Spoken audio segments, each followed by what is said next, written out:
I had the stable job, the degree, the title that looked good on a business card, and I still felt like something was missing until one scroll on social media changed the next 15 years of my life.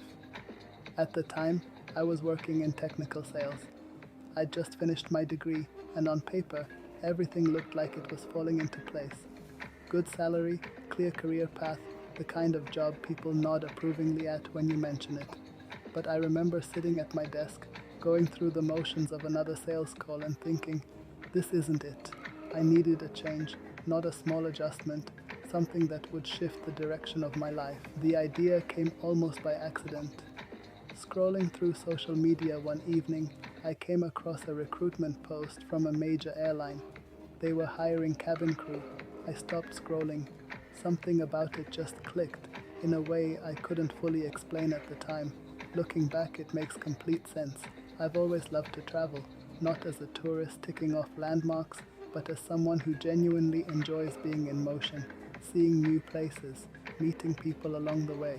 There's a version of yourself that only shows up when you're somewhere unfamiliar, and I wanted more of that version. I wanted a life built around movement instead of one squeezed around 2 weeks of vacation a year. I also thrive in direct contact with people. Sales had given me plenty of customer interaction, but it was transactional, always steering toward a close, a deal, a number.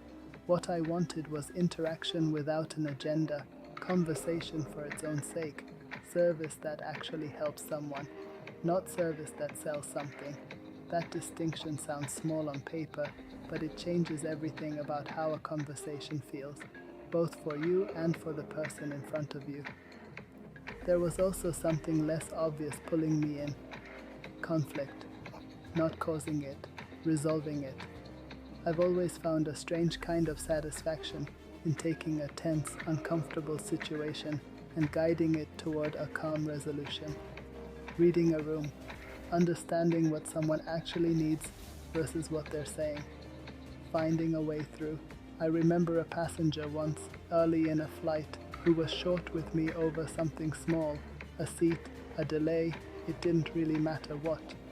What mattered was that 10 minutes later, after just listening, instead of defending, that same passenger was calm, talking, even laughing.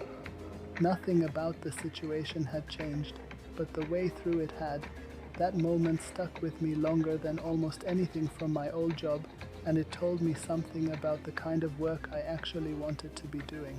In sales, conflict usually meant a lost deal.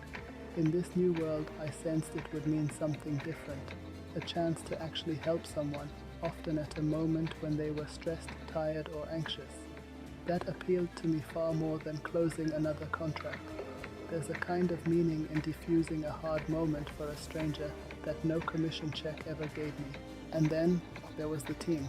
Technical sales, for all its structure, had often felt like a solitary pursuit.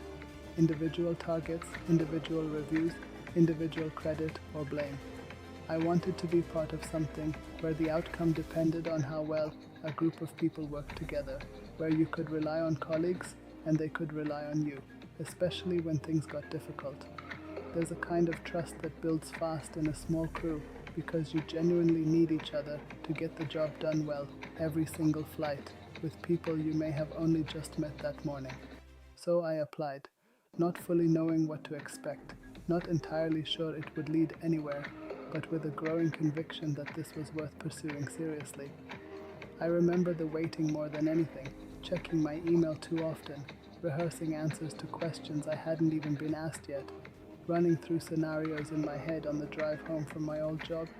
Looking back, none of that preparation was wasted, even the nervous, obsessive parts of it.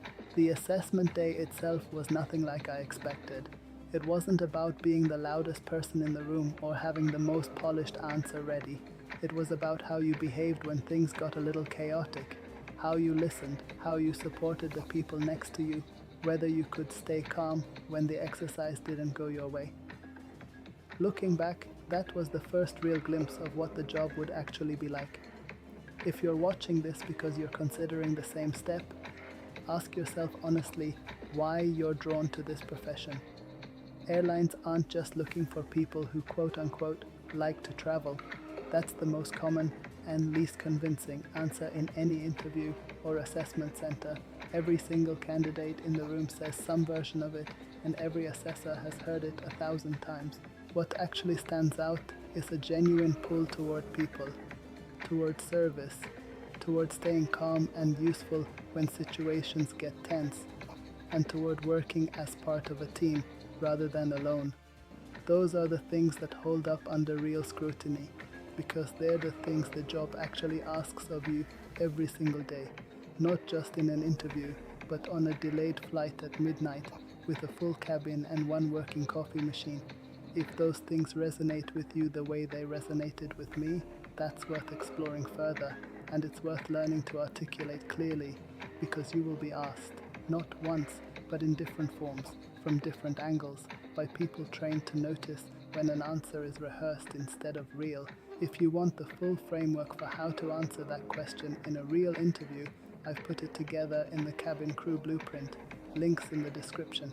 And if you want the rest of this journey, subscribe. This is only the beginning.